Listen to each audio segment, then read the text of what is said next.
أعوذ بالله من الشيطان الرجيم بسم الله الرحمن الرحيم الحمد لله رب العالمين والصلاة والسلام على نبينا محمد وعلى آله وصحبه اجمعین اما بعد۔ آج ایک دفعہ پھر ہم ہیں کتاب الفوائد کے ساتھ، امام ابن القیم رحمہ اللہ کی عظیم الشان کتاب، جس میں انہوں نے طرح طرح کے عظیم الشان فوائد جمع کر دیے ہیں، اور اس میں ہمارا موضوع جو چل رہا ہے، جو آج انشاءاللہ اپنے اختتام کو پہنچ جائے گا، وہ یہ ہے کہ اگر اللہ رب العزت کسی چیز کے کرنے کا حکم دیتے ہیں لیکن ہم اسے نہیں کرتے، تو کیا یہ بڑا جرم ہے، یا بڑا جرم یہ ہے کہ اللہ تعالیٰ کسی چیز سے منع کر دیں اور ہم اس سے منع نہ ہوں، ہم اس سے دور نہ رہیں بلکہ اس کا ارتکاب کر ڈالیں؟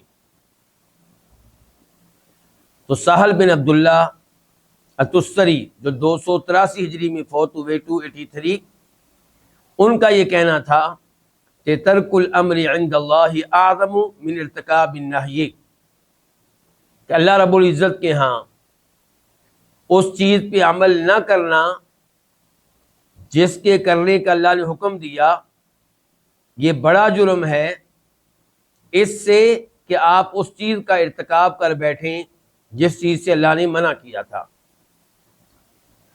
امام ابن القیم رحمہ اللہ نے سہل بن عبداللہ تستری کے اس قاعدے کو پسند کیا، اس اصول کو پسند کیا، اور اس کے حق میں دلائل دیے۔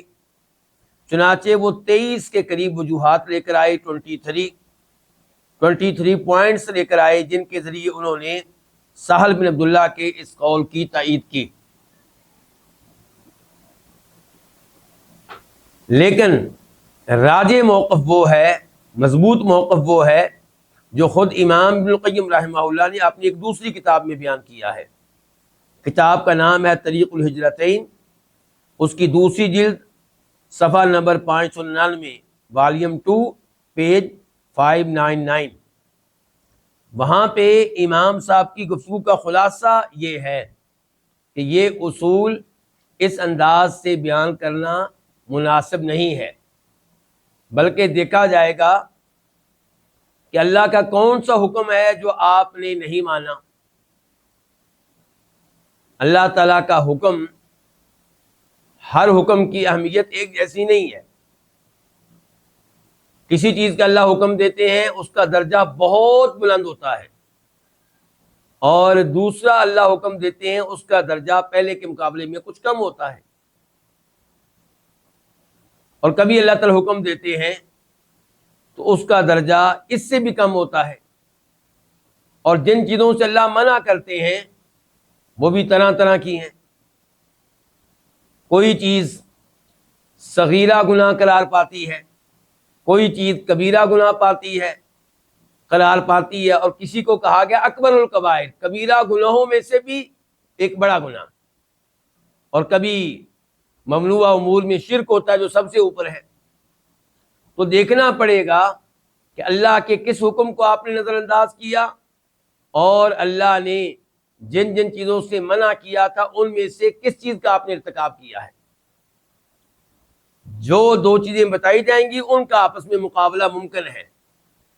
ممکن ہے کہ کبھی اس چیز کو چھوڑ دینا بڑا جرم ہو جس کے اللہ نے کرنے کا حکم دیا تھا، اور کبھی اس چیز کا ارتکاب بڑا جرم ہو جس سے اللہ نے منع کیا تھا، اور کبھی اس کے الٹ ہوگا۔ تو بہرحال ہم پڑھ رہے ہیں وہ 23 وجوہات، وہ 23 اسباب، وہ 23 دلائل، وہ 23 پوائنٹس جن کی وجہ سے امام صاحب نے سہل بن عبداللہ تستری کے بیان کردہ اس قاعدے کی تائید کی ہے۔ آج ہم آغاز کریں گے الوجہ الحادی والعشرون سے، یعنی کہ پوائنٹ نمبر 21، اور صفحہ نمبر ہے کتاب کا 184 184، کتاب کے اس ایڈیشن کے مطابق جس کی تحقیق کی ہے شیخ محمد عزیر شمس رحمہ اللہ نے، اور کتاب کا وہ ایڈیشن جس کی تحقیق کی ہے ڈاکٹر عبدالباسط مشہدانی نے، اس کے لحاظ سے صفحہ نمبر ہوگا 233 233۔ تو آئیے اب آغاز کرتے ہیں۔ امام صاحب فرماتے ہیں وَهَذَا وَجْهٌ حَادٍ وَعِشْرُونَ فِي الْمَسْأَلَةِ، یہ اس مسئلے میں پوائنٹ نمبر 21 ہے، 23 اسباب میں سے، 23 وجوہات میں سے اس کا 21واں نمبر بنتا ہے۔ وَهُوَ، اور وہ یہ ہے کہ ان فی المأمورات ما یوجب فواتہ الہلاک والشقاء الدائم، کہ یقیناً ان چیزوں میں جن کا اللہ کی طرف سے حکم دیا گیا ہے، وہ چیزیں جن کا اللہ کی طرف سے کیا دیا گیا ہے، حکم، ان میں کچھ چیزیں ایسی ہیں جن کا چھوٹ جانا، جن کا ترک کر دینا سبب بنتا ہے دائمی ہلاکت کا اور دائمی بدبختی کا۔ مثال کے طور پہ آپ توحید کو لے لیں، اللہ نے توحید کو اپنانے کا حکم دیا، توحید کو ہم ترک کر دیں تو کیا ہوگا؟ نہیں، آپ میرے ساتھ نہیں تھے، آپ کا جواب بتا رہا ہے کہ آپ میرے ساتھ نہیں تھے۔ یہ کیا ہوگا؟ دائمی ہلاکت کا سبب بنے گا، دائمی بدبختی کا سبب بنے گا۔ اگر آپ توحید کو ترک کر دیتے ہیں، ایسے اللہ نے کہا ایمان لاؤ، یا ایھا الذین آمنوا آمنوا باللہ ورسولہ، ایمان لاؤ، تو اگر آپ ایمان نہیں لاتے، اللہ کے اس حکم پہ عمل نہیں کرتے، تو یہ چیز سبب بنے گی دائمی ہلاکت کا اور دائمی بدبختی کا۔ تو پتہ چلا کہ جن چیزوں کا اللہ نے حکم دیا ان میں کئی چیزیں ایسی ہیں جن کے چھوٹ جانے سے انسان کو دائمی ہلاکت کا اور دائمی بدبختی کا سامنا کرنا پڑے گا۔ کہتے ہیں اس کے بعد وَلَيْسَ فِي الْمَنْهِيَاتِ، اور وہ امور جن سے اللہ نے منع کیا ہے ان میں کوئی ایسا نہیں ہے ما یقتضی ذالک، جو اس کا تقاضا کرے۔ کس کا تقاضا کرے؟ جی، دائمی ہلاکت کا اور دائمی بدبختی کا۔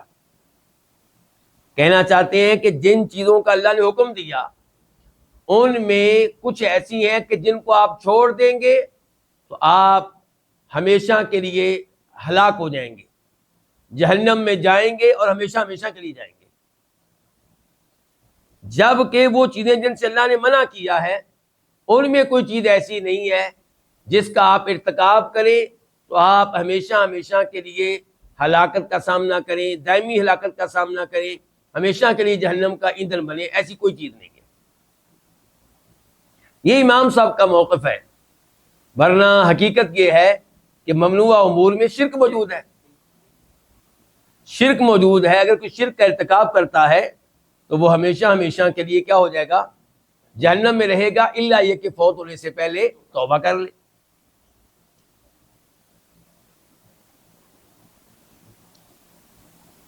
الوجہ الثانی والعشرون، 22 نمبر سبب، دلیل نمبر 22، پوائنٹ نمبر 22، کہتے ہیں کہ ان فعل المأمور، کہ وہ چیز جس کے کرنے کا حکم دیا گیا اسے سر انجام دینا۔ مثال کے طور پہ نماز کو حکم دیا گیا کہ نہیں دیا گیا؟ تو کہتے ہیں کہ وہ چیز جس کا حکم دیا گیا اسے سر انجام دینا یقتضی، تقاضا کرتا ہے، ترک المنہی عنہ، ممنوع امور کے ترک کر دینے کا۔ کہنا یہ چاہتے ہیں کہ وہ امور جن کے کرنے کا حکم دیا گیا ہے ان کو اگر آپ صحیح معنوں میں ادا کریں تو آپ کئی ممنوع امور سے خود بخود بچ جائیں گے۔ مثال کے طور پہ نماز پڑھی تو نماز بچاتی ہے کس سے؟ برائیوں سے، بے حیائی سے. یہ کہنا چاہتے ہیں، کہتے ہیں کتنی اہمیت ہے کہ وہ امور جن کا حکم دیا گیا ہے ان کی اگر آپ ان کو بجا لائیں، ان کو سر انجام دیں تو آپ کئی ممنوع امور سے خود بخود بچ جائیں گے. کہتے ہیں لیکن اس کے الٹ نہیں ہے. ایسا نہیں ہے کہ آپ ممنوع امور سے بچیں تو خود بخود کئی وہ کام ہو جائیں جن کے کرنے کا حکم دیا گیا ہے. دیکھیں، کہتے ہیں کہ ان فعل المأمور، کہ وہ کہ جس کے کرنے کا حکم دیا گیا، مثال کے طور پہ نماز، اسے سر انجام دینا یقتضی تقاضا کرتا ہے ترک المنہی عنہ، ممنوع امور کے چھوڑ دینے کا. اذا، شرط یہ ہے کہ اذا، جب فعلا، اس کو سر انجام دیا جائے، کس کو؟ جس کے کرنے کا حکم دیا گیا، مثال کے طور پہ نماز، جب کہ اس کو سر انجام دیا جائے علی وجہہ، اس کی مطلوبہ شکل و صورت میں، صحیح معنوں میں اس کو سر انجام دیا جائے، اس کو سر انجام دیا جائے اس کی مطلوبہ شکل و صورت میں، من الاخلاصی، یعنی کہ اخلاص کے ساتھ، والمتابعتی، اور نبی علیہ السلام کی اتباع کے ساتھ، آپ کے طریقے کے مطابق، والنصح للہ فیہ، اور اس میں اللہ تعالیٰ کے لیے خیر خواہی کرتے ہوئے. قال تعالی، اللہ تعالیٰ نے فرمایا ان الصلاۃ تنہی عن الفحشاء والمنکر، یقیناً نماز تنہا، روکتی ہے بے حیائی سے اور برائی سے. سورہ عنکبوت آیت نمبر 45. اچھا، نماز کون سی چیز ہے؟ کیا نماز ان چیزوں میں سے ہے جن کا حکم دیا گیا، یا ان چیزوں میں سے ہے جن سے منع کیا گیا؟ یہ ان چیزوں میں سے ہے جن کا حکم دیا گیا. جو فرض ہے، واجب ہے، اللہ تعالیٰ کہہ رہے ہیں کہ یہ فرض، یہ واجب، تنہا، یہ آپ کو روک دے گا کس سے؟ یعنی کہ بے حیائی سے اور برائی سے. اچھا، بے حیائی اور برائی یہ کن میں سے ہے؟ جن کا حکم دیا گیا ہے، جن سے منع کیا گیا. یہ وہ دو چیزیں جن سے منع کیا گیا. تو دیکھیں نماز کی برکت، دیکھیں کہ جب آپ نماز والے حکم پہ عمل کریں گے تو یہ آپ کو دو ممنوع امور سے بچا لے گی، ایک فحشی اور ایک برائی. واضح ہے نا کلام؟ کہتے ہیں شرط یہ ہے کہ نماز آپ کیسے پڑھیں؟ اخلاص کے ساتھ اور نبی علیہ السلام کے طریقے کے مطابق. صلو کما رأیتمونی اصلی، نماز ویسے پڑھو جیسے مجھے پڑھتے ہوئے دیکھا ہے. اور والنصح للہ فیہ، نماز پڑھیں کیسے؟ اس میں اللہ کی خیر خواہی کریں. آپ اللہ کی خیر خواہی کیسے ہوتی ہے جی؟ اللہ کی خیر خواہی کا مطلب کیا ہے؟ لفظ یہاں پہ استعمال کیا کہ النصح. النصح کس کو کہتے ہیں؟ ارادۃ الخیر للمنصوح لہ، کہ جس کی خیر خواہی آپ کرنا چاہتے ہیں اس کے لیے آپ خیر کا ارادہ کریں. تو اللہ تعالیٰ کے لیے خیر کا ارادہ کیسے کریں گے؟ امام خطابی کہتے ہیں ان الفاظ کی وضاحت میں کہ اللہ کی توحید کے معاملے میں آپ کا عقیدہ ٹھیک ہو اور آپ عبادت کریں خلوص نیت سے. تو گویا کہ والنصح للہ فیہ، اس میں تاکید ہے اخلاص کی اور اتباع کی. انہی دو الفاظ کو گویا کہ دوبارہ ذکر کیا گیا ہے. اچھا، اب یہ ہو گیا کہ جناب اگر آپ وہ کام سر انجام دیں جن کا حکم دیا گیا ہے تو آپ کئی ممنوع امور سے بچ جائیں گے. کہتے ہیں دوسری طرف وَمُجَرَّدُ تَرْكِ الْمَنْهِيِّ، اور ممنوع امور کو ترک کر دینا، ممنوع امور سے اجتناب کرنا، صرف یہ چیز کہ آپ ممنوع امور سے بچ رہے ہیں، لا یقتضی، یہ چیز تقاضا نہیں کرتی فعل المأمور، اس کام کو سر انجام دینے کا جس کا حکم دیا گیا ہے، ولا یستلزمہ، اور نہ یہ اس کو لازم ہے. مثال کے طور پہ آپ کو منع کیا گیا ہے کس سے؟ شراب پینے سے. ٹھیک ہو گیا، تو آپ شراب سے دور رہیں تو شراب دور رہنے سے خود بخود نماز ادا ہو جائے گی؟ خود بخود نہیں ہوگی. ہاں، یہ چیز سبب بن سکتی ہے. اچھا، اب آپ نگاہ ڈالیے ان لوگوں کے اوپر جو شراب نہیں پیتے، تو شراب نہ پینے والے کیا سارے کے سارے نمازی ہیں؟ شراب نہ پینے والے کیا سارے کے سارے تلاوت کرتے ہیں؟ شراب نہ پینے والے کیا سارے کے سارے زکوٰۃ ادا کرتے ہیں؟ نہیں، ایسا نہیں ہے۔ لیکن اس میں کوئی شک و شبہ نہیں ہے کہ اگر آپ شراب پینے سے دور رہیں گے، بدکاری سے دور رہیں گے، سود لینے سے دور رہیں گے، تو زیادہ امید یہی ہے کہ اللہ تعالیٰ آپ کو توفیق دے دے گا خیر کے کام سر انجام دینے کی۔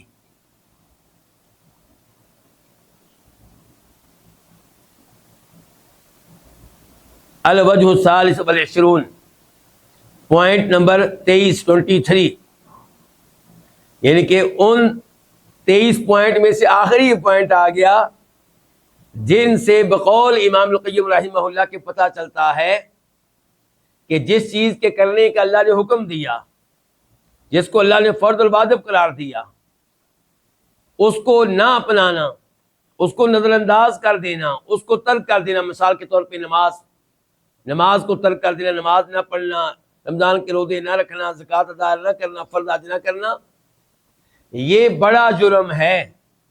ممنوع کام کے ارتکاب سے، یعنی کہ بدکاری کرنے سے بڑا جرم، سود لینے سے بڑا جرم، اور چوری کرنے سے بڑا جرم، وغیرہ وغیرہ۔ یہ ضابطہ بیان کیا تھا، قاعدہ بیان کیا تھا امام صاحب بن عبد التستری نے، اور اس کو پسند کیا اس کتاب میں ہمارے امام ابن القیم رحمہ اللہ نے۔ چنانچہ اس کے حق میں دلائل دے رہے ہیں، اور 23 دلائل دے ڈالے ہیں۔ لیکن بار بار بتا چکا ہوں کہ اپنی دوسری کتاب میں انہوں نے ایسا نہیں کیا، اور وہاں پہ جو بیان کیا وہی درست ہے کہ دیکھا جائے گا کہ کون سا وہ کام ہے جس کے اوپر آپ نے عمل نہیں کیا، کون سا یہ فرض ہے جس کے اوپر آپ نے عمل نہیں کیا، اور دیکھا جائے گا کون سا گناہ ہے جس کا آپ نے ارتکاب کیا ہے۔ یہاں پہ کہتے ہیں الوجہ الثالث والعشرون، 23 نمبر، انما يحبه من المأمورات فهو متعلق بصفاته وما يكره من المنهيات فمتعلق بمفعولاته، کہ وہ امور جن کا حکم دیا گیا ہے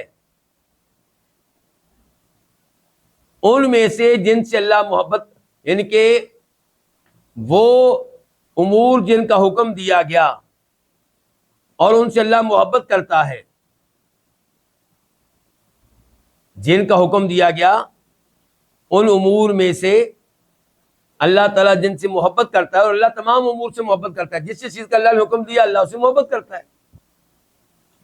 تو یہ چیز جو ہے، یعنی کہ وہ سارے امور جن کا حکم دیا گیا اور اللہ ان سے محبت کرتا ہے، یہ سارے جو ہیں متعلق، یہ تعلق رکھتے ہیں اللہ کی صفات کے ساتھ۔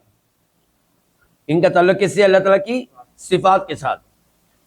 اور وہ امور جن سے منع کیا گیا اللہ ان کو ناپسند کرتا ہے، تو ان کا تعلق ہے اللہ کی مخلوقات کے ساتھ۔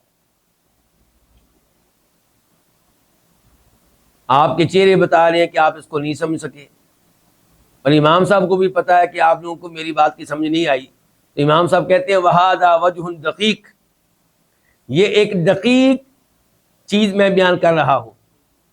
یہ وجہ جو ہے 23 وجوہات میں سے یہ وجہ جو ہے، 23 اسباب میں سے یہ سبب جو ہے، 23 وجوہات میں سے یہ وجہ جو ہے یہ دقیق ہے۔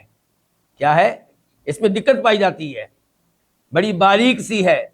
یحتاج الی بیان، یہ سمجھنے کے لیے اس کو ایک بیان کی ضرورت ہے، وضاحت کی ضرورت ہے۔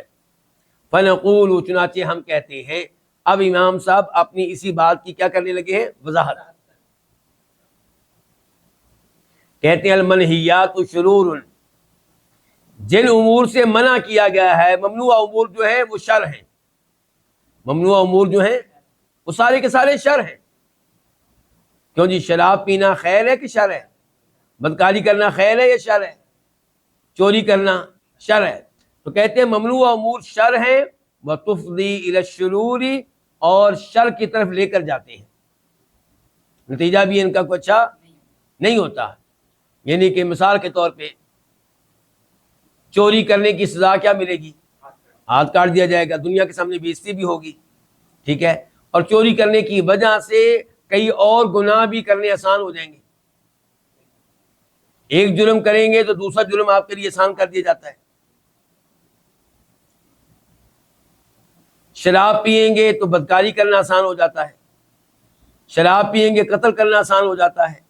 شراب پیئیں گے چوری کرنا آسان ہو جاتا ہے. تو ممنوع امور سارے کے سارے شر ہیں، وتفضی الی الشرور، اور شر کی طرف لے کر جاتے ہیں، شر تک پہنچاتے ہیں. والمأمورات خیر، اور جن امور کا حکم دیا گیا ہے وہ سب کے سب خیر ہیں. وتفضی الی الخیرات، اور خیر کی طرف لے کر جاتے ہیں. ایسے ہی ہے، نماز خیر ہے اور خیر کی طرف لے کر جاتی ہے. مثال کے طور پہ نماز آپ کو کہاں لے جائے گی؟ جنت میں لے جائے گی. نماز آپ کو کہاں لے جائے گی؟ مسجد میں لے جائے گی. نماز آپ کو ملائے گی کن کے ساتھ؟ اچھے لوگوں کے ساتھ. مسجد میں آپ جائیں گے تو نماز کی وجہ سے آپ اللہ کے قریب ہوتے چلے جائیں گے. والخیر بیدیہ سبحانہ، اور ہر خیر ہر بلائی بیدیہ سبحانہ، اللہ تعالیٰ کے ہاتھوں میں ہے. ہر خیر ہر بلائی کس کے ہاتھوں میں ہے؟ اللہ کے ہاتھوں میں ہے. والشر لیس الیہ، اور شر جو ہے اس کی نسبت اللہ کی طرف نہیں کی جائے گی. شر کی نسبت اللہ کی طرف نہیں کی جائے گی. اس کا کیا مطلب ہے جی؟ خیر کا خالق کون؟ اللہ. شر کا خالق کون؟ اللہ تعالیٰ. لیکن خیر کی نسبت اللہ کی طرف کی جائے گی، شر کی نسبت اللہ کی طرف نہیں کی جائے گی. ذرا غور کریں. ابراہیم علیہ السلام کہہ رہے ہیں سورہ شعراء آیت نمبر 185، نہیں آیت نمبر 80، کہتے ہیں وَإِذَا مَرِضْتُ فَهُوَ يَشْفِينِ، جب میں بیمار ہوتا ہوں تو وہ مجھے شفا دیتا ہے. یہ نہیں کہا کہ جب وہ مجھے بیمار کرتا ہے تب مجھے شفا دیتا ہے. کیا کہہ رہے ہیں؟ جب بیمار میں ہوتا ہوں تو شفا مجھے وہ دیتا ہے. بیماری کی نسبت کس کی طرف کی ہے؟ اپنی طرف. بیماری شر ہے، مصیبت ہے، اس کی نسبت اللہ کی طرف نہیں کی. شفا خیر ہے، اس کی نسبت کس کی طرف کی ہے؟ اللہ کی طرف. حالانکہ بیماری دینے والا بھی کون؟ اللہ تعالیٰ. کہتے ہیں جب میں بیمار ہوتا ہوں تو مجھے شفا دیتا ہے. اچھا ایک اور آیت میں غور کریں ذرا.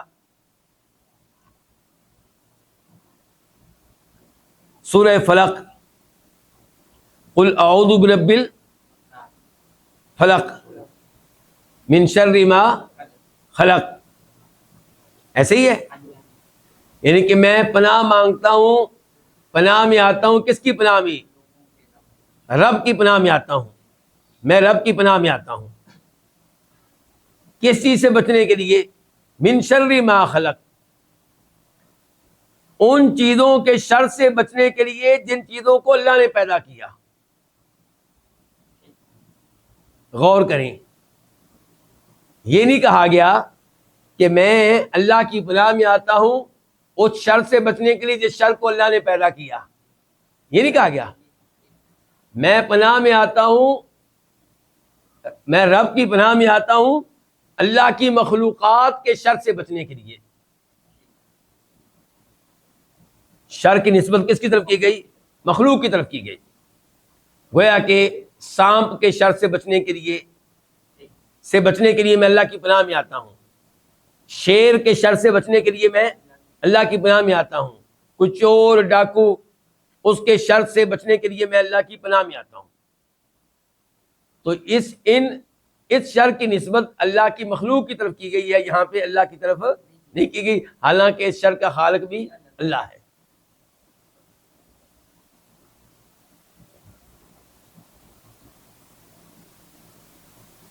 اور یہ جو الفاظ ابھی اوپر ہم نے پڑھے امام صاحب کے کہ والخیر بیدیہ سبحانہ، ساری خیر اللہ تعالیٰ کے ہاتھوں میں ہے، اور شر کی نسبت اس کی طرف نہیں کی جائے گی، یہ بھی اصل میں حدیث سے لیے گئے ہیں. مسلم شریف کی حدیث ہے، نمبر ہے 771، 771. راوی ہے اس حدیث کے امیر المؤمنین جناب علی رضی اللہ تعالیٰ عنہ، ہمارے چوتھے خلیفہ راشد، آل بیت کے فرزند. وہ کہتے ہیں کہ نبی علیہ الصلوۃ والسلام جب نماز کے لیے کھڑے ہوتے تھے تو وہ سورہ فاتحہ سے پہلے دعا پڑھتے تھے. یہ ان کے الفاظ کا مفہوم میں بتا رہا ہوں، بعین ہی یہ الفاظ ان کے نہیں ہیں. پھر وہ اللہ کے نبی علیہ السلام کی دعا بتاتے ہیں جو آپ پڑھتے تھے. اس دعا میں یہ الفاظ بھی آتے ہیں کہ والخیر کلہ فی یدیک، اے اللہ ساری کی ساری خیر تیرے ہاتھوں میں ہے. والشر لیس الیک، اور شر کی نسبت تیری طرف نہیں کروں گا، شر کی اضافت تیری طرف نہیں کروں گا، شر کی نسبت تیری طرف نہیں کی جائے گی. فإن الشر، اچھا مزید وضاحت سے پہلے تھوڑا سا یہ بتا دوں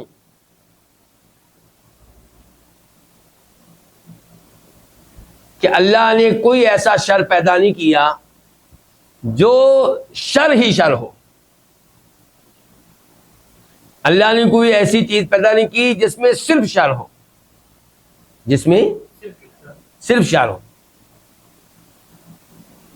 اللہ نے جو چیز بھی پیدا کی ہے اس میں کسی نہ کسی اعتبار سے خیر بھی موجود ہے.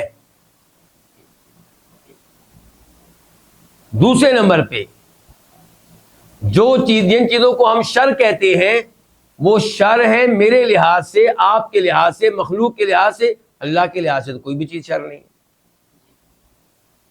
سمجھ رہے ہیں؟ اللہ کے لحاظ سے کوئی بھی چیز شر نہیں ہے. تو جن چیزوں کو ہم شر کہتے ہیں وہ شر ہے میرے لحاظ سے، آپ کے لحاظ سے، اور ہو سکتا ہے کہ وہ لوگوں کے لحاظ سے بھی، سب لوگوں کے لحاظ سے شر نہ ہو. نوح علیہ السلام کی قوم پہ عذاب آیا، طوفان آیا، پانی آیا، کیا وہ نوح علیہ السلام کے لحاظ سے بھی شر تھا؟ جو ان کے اوپر ایمان لائے تھے ان کے لحاظ سے بھی شر تھا. ان کی تو آنکھیں ٹھنڈی ہو رہی ہوں گی دیکھ کے کہ یہ اللہ کے دشمن جنہوں نے ہماری زندگی حرام کر رکھی تھی اور جو کبھی بھی ہماری بات سننے کے لیے تیار نہیں تھے، ہمارا مذاق اڑاتے تھے. تو کہنے کا مطلب یہ کہ ان کے لحاظ سے وہ شر نہیں تھا.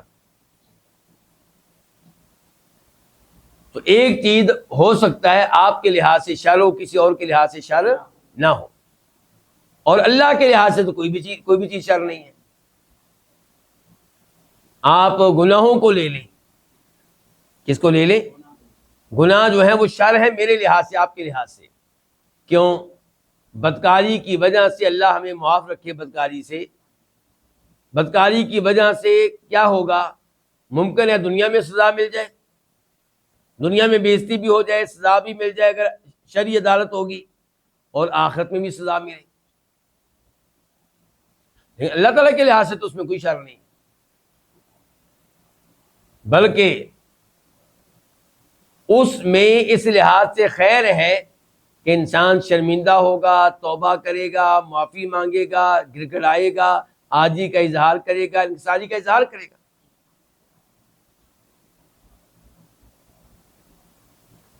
تو اب امام صاحب کہتے ہیں، پھر یہ عبارت مجھے شروع سے پڑھنا پڑے گی معذرت کے ساتھ.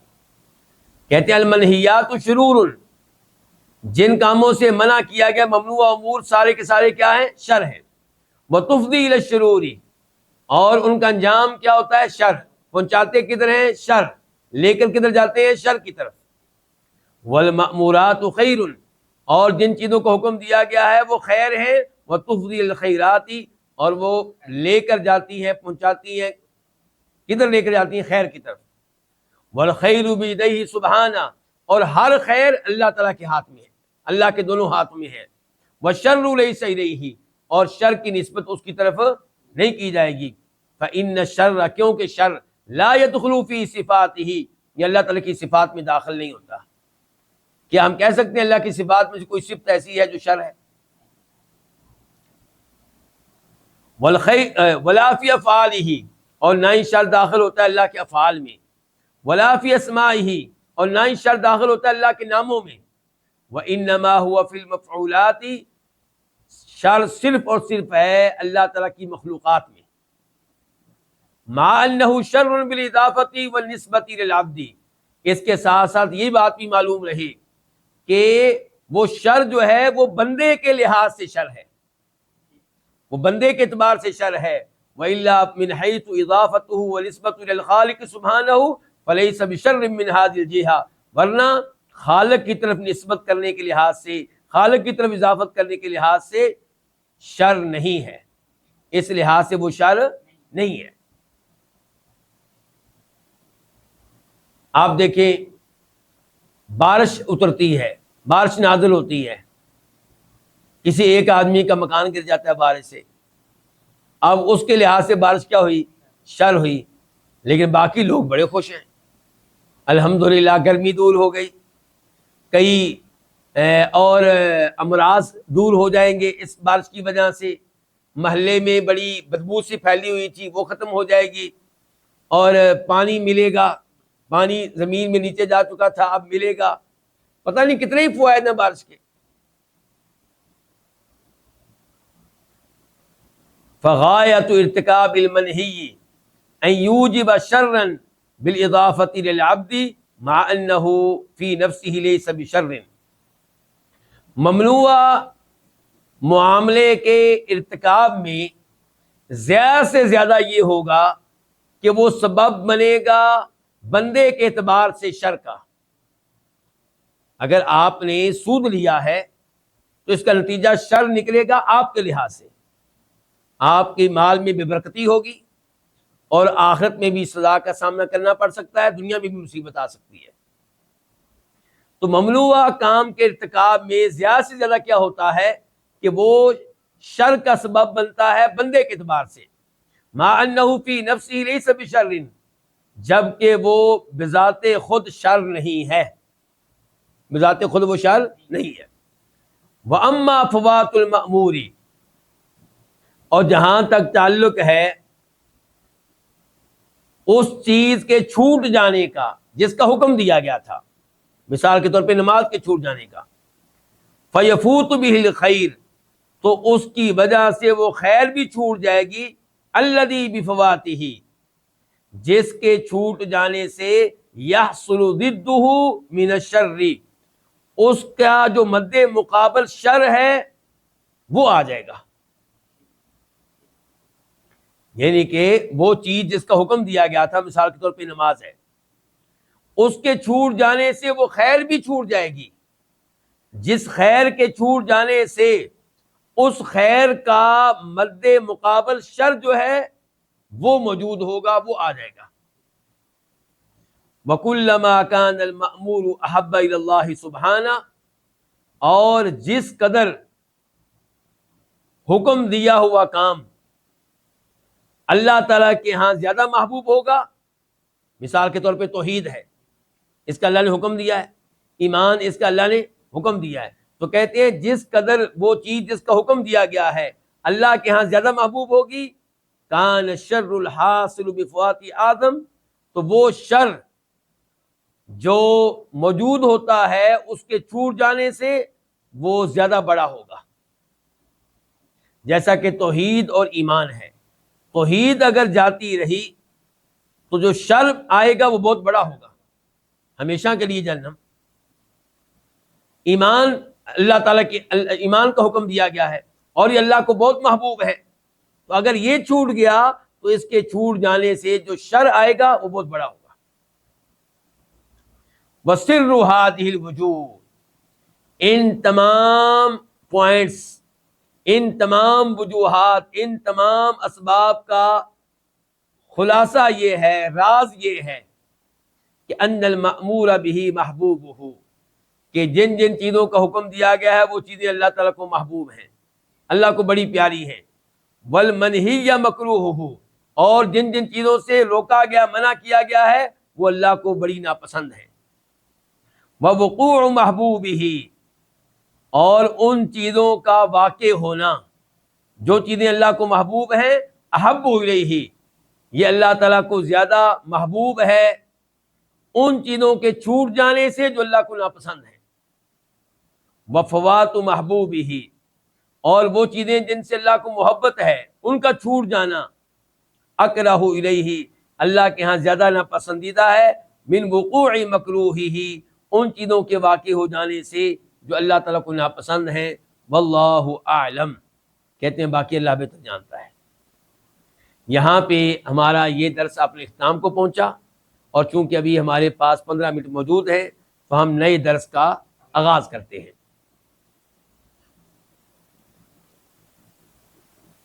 نیا درس کیا ہے؟ امام صاحب کہتے ہیں فصل مبنی الدین علی قاعدتین، دین کی جو بلڈنگ ہے، دین کی جو بنیاد ہے وہ قائم ہے دو چیزوں پہ. دین کی بلڈنگ، دین کی عمارت وہ قائم ہے، وہ کھڑی ہے کتنی چیزوں پہ؟ دو چیزوں پہ، دو بنیادوں پہ. الذکر والشکر. نمبر ایک اللہ کا ذکر، نمبر دو اللہ کا شکر. تو دین کی بلڈنگ قائم ہے کتنی بنیادوں پہ؟ دو بنیادوں پہ. نمبر ایک یہ کہ اللہ کا ذکر کیا جائے، نمبر دو یہ کہ اللہ کا شکر ادا کیا جائے. قال تعالی، اللہ تعالیٰ فرماتے ہیں فاذکرونی اذکرکم، تم میرا تذکرہ کرو، میرا ذکر کرو، میں تمہارا تذکرہ کروں گا، میں تمہیں یاد رکھوں گا. واشکروا لی، اور تم میرا شکر ادا کرو، یعنی کہ میری نعمتوں پہ میرا شکر ادا کرو. ولا تکفرونی، اور میری ناشکری نہ کرو. سورہ بقرہ آیت نمبر 152 152. تو اس آیت میں اللہ کے ذکر کا بھی کہا گیا کہ میرا ذکر کرو. نمبر دو کیا کہا گیا؟ میرا شکر کرو، میری ناشکری نہ کرو. وقال النبی صلی اللہ علیہ وسلم معاذ، اور نبی علیہ الصلوۃ والسلام نے کہا تھا معاذ بن جبل رضی اللہ تعالیٰ عنہ سے، واللہ انی لاحبک، اللہ کی قسم میں یقیناً تم سے محبت کرتا ہوں. یہ کس سے کہہ رہے ہیں؟ معاذ بن جبل سے. کون؟ اللہ کے نبی. ایک ہے معاذ بن جبل کہیں کہ اے اللہ کے نبی میں آپ سے محبت کرتا ہوں علیہ الصلوۃ والسلام، اور ایک یہ معاذ بن جبل کا اعزاز کہ اللہ کے نبی کہہ رہے ہیں کہ اے معاذ اللہ کی قسم مجھے تم سے محبت ہے. فلا تنسا، اس لیے تم نے یہ بات بھولنی نہیں ہے. چونکہ مجھے تم سے محبت ہے تو میں تمہیں ایک نصیحت کر رہا ہوں اور تم نے اس کو بھولنا نہیں ہے. فلا تنسا، تم نے یہ بات بھولنی نہیں ہے. ان تقولا، تم نے یہ کہنا بھولنا نہیں ہے. دبر کل صلاۃ، ہر فرض نماز کے بعد، اللہم اعنی علی ذکرک و شکرک و حسن عبادتک، اے اللہ میری مدد کر. اے اللہ علی ذکرک، اپنا ذکر کرنے کے معاملے میں، یعنی کہ اللہ کا ذکر کرنے کے لیے بھی ہم محتاج ہیں کس کے؟ اللہ کی مدد کے. اللہ کی مدد کے بغیر ہم اللہ کا ذکر بھی نہیں کر سکتے. جو ہم کہتے ہیں نا سبحان اللہ، یہ ہم اللہ پہ احسان نہیں کر رہے، یہ اللہ ہمارے اوپر احسان کر رہا ہے کہ اللہ نے ہماری مدد کی، ہمیں توفیق دی ہے اللہ اکبر کہنے کی، سبحان اللہ کہنے کی. فرمایا اے اللہ میری مدد کر علی ذکری کا، اپنا ذکر کرنے کے معاملے میں، وہ شکری کا، اور اپنا شکر ادا کرنے کے معاملے میں، وہ حسن عبادتک، اور اپنی بہترین عبادت کرنے کے معاملے میں. اللہ کی بہترین عبادت کرنے میں ہم محتاج ہیں کس کی مدد کے؟ اللہ کی مدد کے. اللہ کی نعمتوں پہ اللہ کا شکر ادا کرنے کے لیے ہم محتاج ہیں کس کے؟ اللہ کی مدد کے. اللہ کا ذکر کرنے کے معاملے میں محتاج ہیں کس کے؟ اللہ کی مدد کے. لا حول ولا قوت الا باللہ، گناہ سے بچنا ممکن نہیں ہے اللہ کی مدد کے بغیر، اور نیکی کرنا ممکن نہیں ہے اللہ کی مدد کے بغیر. اس حدیث کو روایت کیا امام احمد نے اور ابو داؤد نے. امام ابو داؤد کے ہاں اس کی نمبرنگ کیا ہے؟ 1522 1522، اور اس کی سند صحیح ہے. تو اس آیت میں بھی تذکرہ آیا تھا اللہ کے ذکر کا اور اللہ کے شکر کا، اور اس حدیث میں بھی اللہ کے ذکر و شکر کا تذکرہ آیا ہے. وَلَيْسَ الْمُرَادُ بِالذِّكْرِ مُجَرَّدَ ذِكْرِ اللِّسَانِ، اور اللہ کے ذکر سے مراد صرف زبان سے اللہ کا ذکر کرنا نہیں ہے، بل ذکر القلب واللسان، بلکہ اللہ کے ذکر سے مراد کیا ہے؟ اللہ کا دلی ذکر بھی کرنا اور زبانی ذکر بھی کرنا. یعنی کہ زبان کے ساتھ اللہ کا ذکر کر رہے ہو اور دل میں آپ کو پتا ہو کہ آپ کیا کہہ رہے ہیں. عام طور پہ جو ہم اللہ کا ذکر کرتے ہیں اس میں زبان ہماری چل رہی ہوتی ہے، دل ساتھ نہیں دیتا. اسی لیے تمہاری نمازیں ہمیں بے حیائی اور برائی سے منع نہیں کرتی ہیں، اسی لیے تو ہماری دعائیں قبول نہیں ہوتی. ہم دعا کر رہے ہوتے ہیں، رٹا لگایا ہوا ہے. یہ جو ہماری وہ مساجد ہے جہاں ہر فرض نماز کے بعد اجتماعی دعا ہوتی ہے، ذرا دیکھا کریں آپ امام صاحب کو بھی مقتدیوں کو بھی. نہ امام صاحب کو پتا ہے کہ میں کیا کہہ رہا ہوں، نہ مقتدیوں کو پتا ہے کہ کیا کہا جا رہا ہے. سب کی ہم بات نہیں کرتے، لیکن زیادہ تر ایسے ہی ہوتے ہیں. اسی لیے جناب عمر فاروق نے کہا تھا نا، یہ گارنٹی تم مجھے دے دو کہ تم بہترین طریقے سے دعا کرو گے، دعا کا حق ادا کرو گے، یہ گارنٹی میں تمہیں دیتا ہوں کہ دعا قبول ہوگی. وہ کہا کرتے تھے ٹینشن دعا کی قبولیت کی نہ لیں، ٹینشن اس بات کی لیں کہ کیا آپ دعا کا حق ادا کر رہے ہیں. یہ ان کے الفاظ کا مفہوم ہے، میں ان کے الفاظ بیان نہیں کر رہا، مفہوم یہ ہے.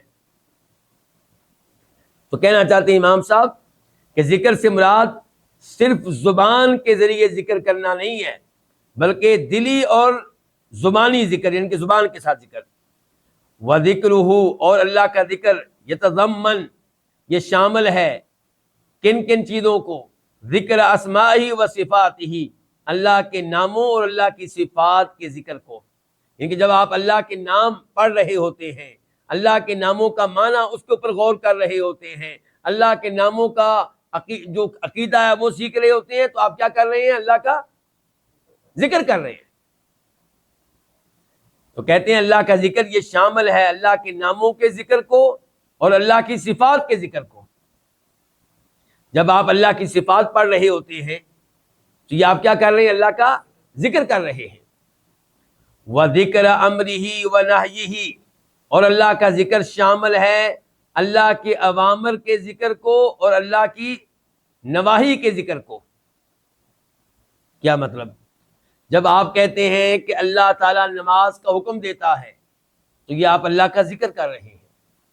جب آپ کہتے ہیں اللہ روزے رکھنے کا حکم دیتا ہے تو یہ آپ اللہ کا ذکر کر رہے ہیں. جب آپ کہتے ہیں کہ اللہ شراب پینے سے منع کرتا ہے تو یہ آپ اللہ کا ذکر کر رہے ہیں. اور جب آپ نماز پڑھ رہے ہوتے ہیں اللہ کے دیے کا حکم کے مطابق، یہ آپ اللہ کا ذکر کر رہے ہیں. جب آپ اللہ کی وجہ سے شراب نہیں پیتے تو یہ آپ اللہ کا ذکر کر رہے ہیں. وَذِكْرَهُ بِكَلَامِهِ، اور تیسرے نمبر پہ اللہ کا ذکر شامل ہے کس چیز کو؟ اللہ کا ذکر کرنے کو اس کے کلام کے ذریعے. یعنی کہ جب آپ اللہ کا کلام پڑھتے ہیں، قرآن پڑھتے ہیں، سورہ بقرہ پڑھتے ہیں، تو یہ بھی آپ کیا کر رہے ہیں؟ اللہ کا ذکر کر رہے ہیں. وَذَلِكَ يَسْتَلْزِمُ مَعْرِفَتَهُ وَالْإِيمَانَ بِهِ وَبِصِفَاتِ كَمَالِهِ وَنُعُوتِ جَلَالِهِ وَالثَّنَاءِ عَلَيْهِ بِأَنْوَاعِ الْمَدْحِ وَذَلِكَ لَا يَتِمُّ إِلَّا بِتَوْحِيدِهِ. اور یہ چیز تقاضا کرتی ہے، کیا چیز؟ اللہ کا ذکر. اللہ کا ذکر کرنا یہ چیز تقاضا کرتی ہے کس چیز کا؟ کہ معرفتہ، کہ آپ اللہ کو پہچانیں. اگر آپ واقعی اللہ کا ذکر کرنے والے ہیں تو اللہ کی معرفت ہونی چاہیے آپ کے پاس، اللہ کے بارے میں معلومات ہونی چاہیے آپ کے پاس. تو یہ چیز لازم ہے، مستلزم ہے، تقاضا کرتی ہے اللہ کی معرفت کا، والایمان بھی، اور اس پہ ایمان لانے کا. اللہ پہ آپ کا ایمان نہیں اور آپ کہتے ہیں میں اللہ کا ذکر کرتا ہوں. پہلے اللہ پہ ایمان تو لائیں.